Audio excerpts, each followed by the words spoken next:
Most people imagine the Australian outback as quiet, empty roads, dusty towns, and the kind of place where everyone knows each other. But in the middle of Australia, there's a town called Alice Springs, and one night that quiet atmosphere completely shattered. Sirens filled the streets, angry crowds gathered outside a hospital, and fear spread through the town faster than anyone could control. What started as rumours about a suspected child killer quickly turned into something far more dangerous, but people stopped trusting the system and some decided to take justice into their own hands. Now, Alice Springs wasn't exactly peaceful before all this happened. For years, locals had already been frustrated with rising crime, violence, and alcohol-related problems in the town. Many residents felt abandoned by authorities, and there was this growing tension in the community that had been building for a long time.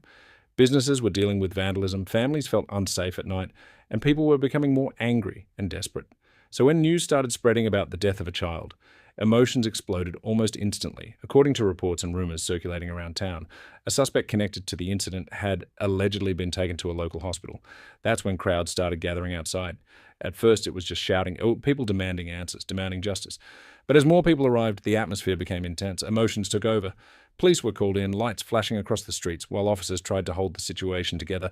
But by then, the anger was already out of control. Witnesses described scenes of chaos outside the hospital, people yelling, pushing against barriers, and trying to get closer to the building. Some wanted revenge. Others simply wanted someone to blame. And that's the terrifying thing about situations like this. Once fear and anger spread through a crowd, rational thinking disappears very quickly. It becomes less about facts and more about emotion. What made this story even darker was the rise of vigilante behaviour. Instead of waiting for police investigations or the courts, some people believed they should handle things themselves. History has shown us time and time again that when communities lose trust in the system, mob mentality can take over. And in Alice Springs, that's exactly what authorities feared was happening. As tensions kept rising, officials introduced strict alcohol bans across the town, hoping it would calm the violence and stop the unrest from getting worse.